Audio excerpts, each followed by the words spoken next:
growing up, I'm sure that all of us had the speeches and the talks in school about bullying and how it could ruin somebody's life or the negative effects of how that could be.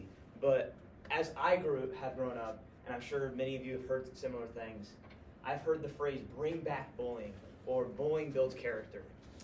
And it really made me question, why is this a new discovery? Why are people taking this side now after we've been raised in this negatives for so long?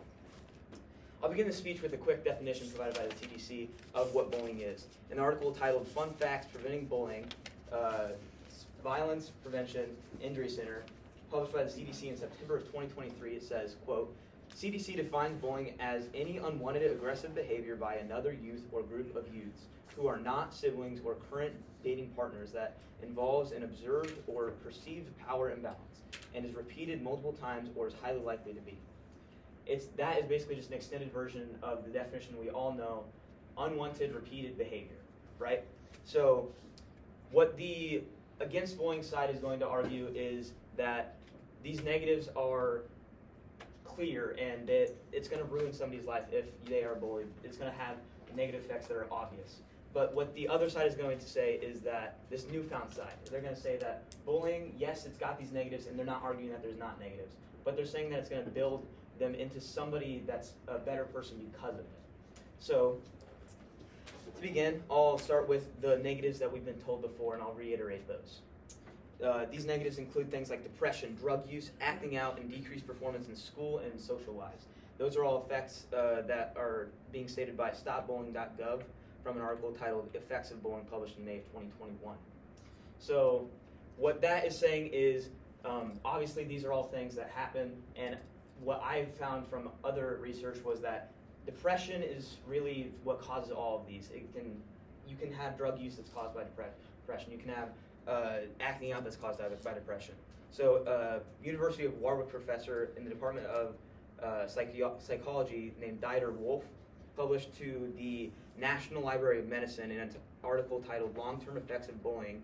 He said about depression, quote, children who were victims of bullying have been consistently found to be at higher risk for common somatic problems. Somatic problems include things like headaches, stomach aches, the common flu, a lower immune system, and things like that. So he continued, victims have also been reported to more often develop internalizing problems and anxiety disorder or depression disorder.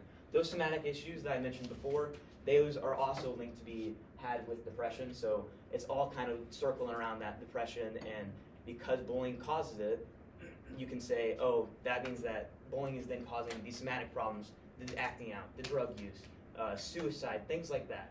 Obviously, nobody's saying that suicide should be a thing that happens, which is a point that the for bullying side contends. They aren't saying that they want people to kill themselves. Obviously, that nobody wants that. They are saying, though, that it's going to build resilience into adulthood.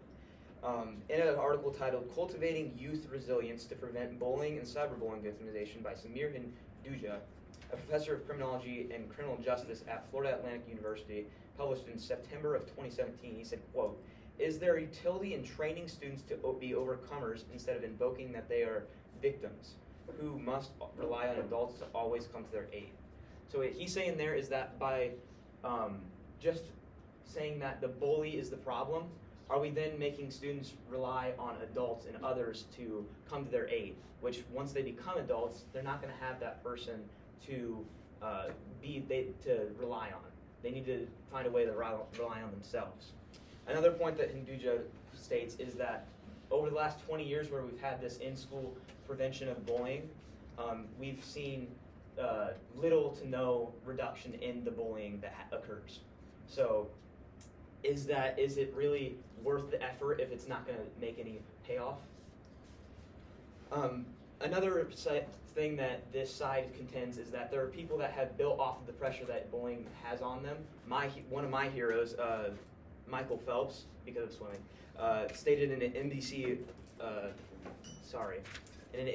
interview with Nick Zaccardi in October of 2017, he said, quote, once I opened up about that being depression, and things that I had kept inside me for so many years, I then found that life was a lot easier. I got to the point where I understood that it was okay not to be okay. So that point where people are okay not to be okay is one that this side is contending everybody needs to realize. It's something that they think comes with adulthood and digesting their problems. So to conclude, I'd like to review what I've said before. Obviously, there are negatives to what's going on with bullying. There's negative effects, and both sides see that. The one side, though, says that these are just things that can't be, they can't be ignored, whereas the other side is saying that these are things that can be built off of. So what I'm going to end you with is, can you see where the new side is coming from after we've been digesting all of this from school and all of these talks that we've had? Thank you.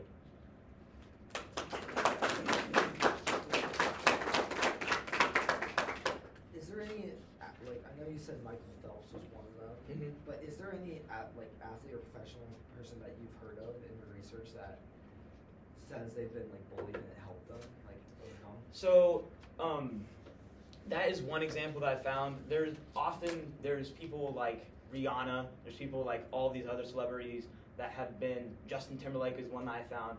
They all say that they've been bullied and that they talk about how much it brought them down and how it made them feel. But then later on they'll go on to say that it felt good to prove them wrong.